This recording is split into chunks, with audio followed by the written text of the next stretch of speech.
You wake up tired. You go to bed tired. You take the vacation. You change the job. You start the supplement. The tiredness doesn't move. You call it burnout.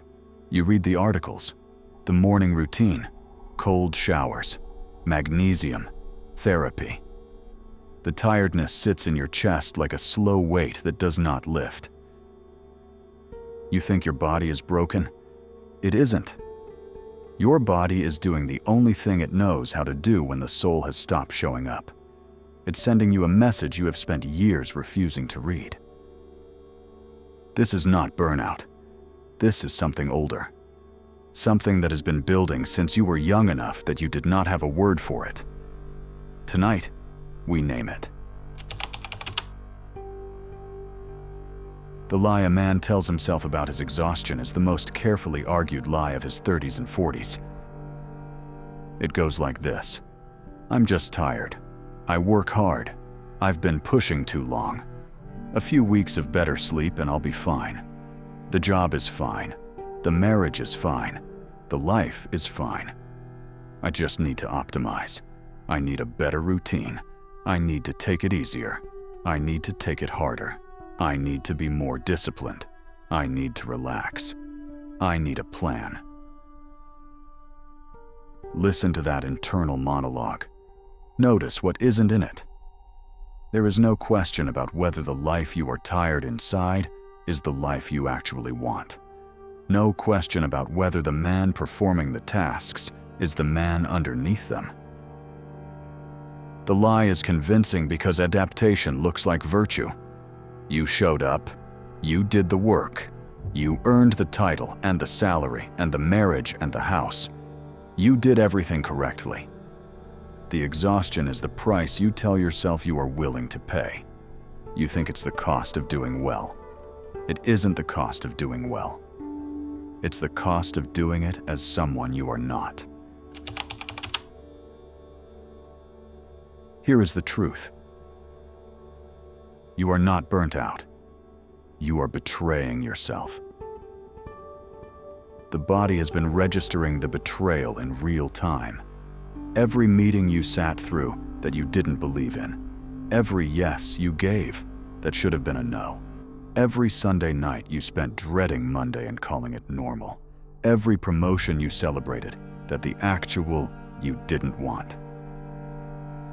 Each one was a small withdrawal of soul from your daily life. Not dramatic, not visible. Just the slow leaking of presence from a self that wasn't yours to begin with. What you are calling burnout is the day the leaking became audible. The body finally raised its voice loud enough that the costume could no longer drown it out. The fatigue isn't the disease. The fatigue is the diagnosis. It is the body saying, in the only language it has, the man you are pretending to be has run out of fuel because the man you actually are has been quietly leaving for years. You can take all the vacations you want. You can change every job. You can buy every supplement. The fatigue will follow you because the fatigue is not located in your body.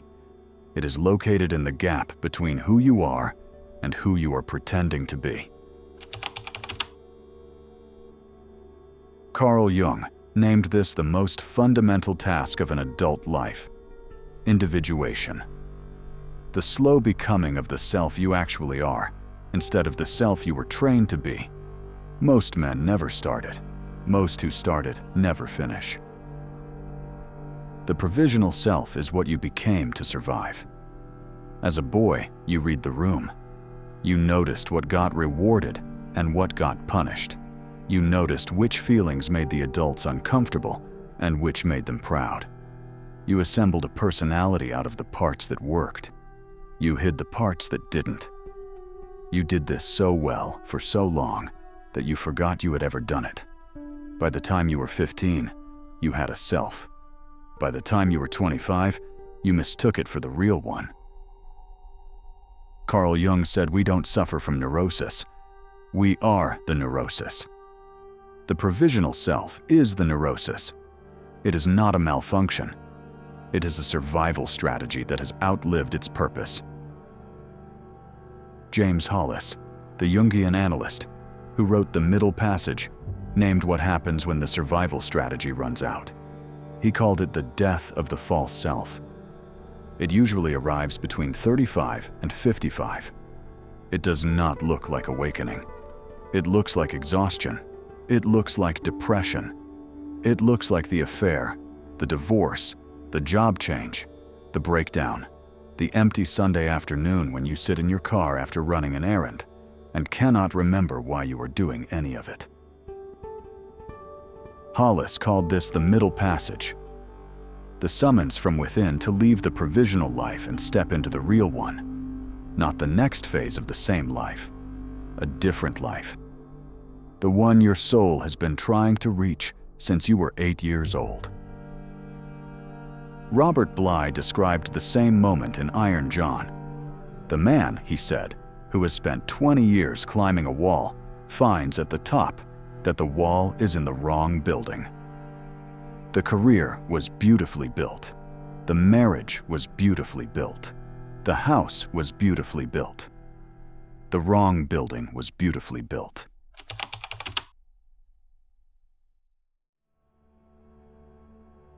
The middle passage has 3 movements.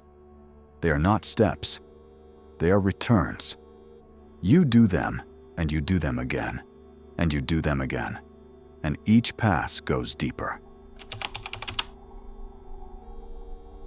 The first movement is to name the betrayal. You are not going to fix this in the abstract. You fix it by getting concrete. Sit down with paper. Write the list.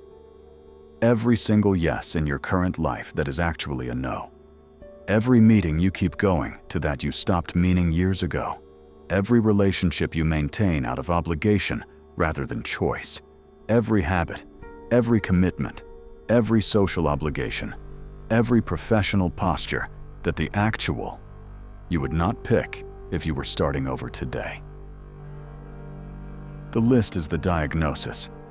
The list is what your body has been carrying. Most men are stunned by how long it is. The second movement is to mourn the provisional self. The costume served you. The polite version, the productive version, the agreeable version, the hard-working version. That man got you here. He earned the degree. He got the job. He kept the marriage going through the hard years. Do not throw him under the bus. He was a child doing the best he could with the materials he had. Mourn him. Thank him. Let him retire. This step is harder than the first because the costume is what you have called yourself for 30 years. Releasing it feels like dying. That feeling is accurate. The provisional self does die. The you that survives is the one who was always underneath. The third movement is to begin the second adulthood. This is what Hollis called it. The second adulthood is not the same life with a better attitude. It is a different life. It will look smaller from outside and infinitely larger from inside. You will say no to things that look like opportunities. You will say yes to things that don't look like much. The compass is no longer applause. The compass is whether the body relaxes. When the body relaxes, you are home. The man who has stopped betraying himself is not necessarily less tired. There is real fatigue in the early days of the second adulthood.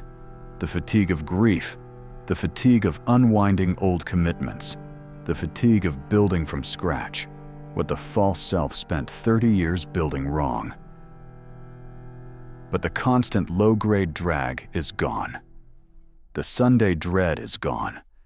The achievement that doesn't land is gone. The reach for the phone after every win is gone, because he stopped performing for the audience that made him exhausted in the first place. You can hear the difference in his voice.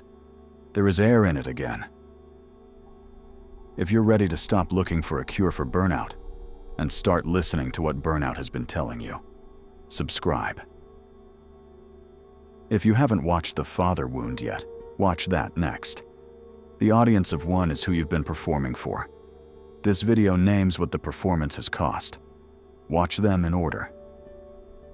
See you in the next one.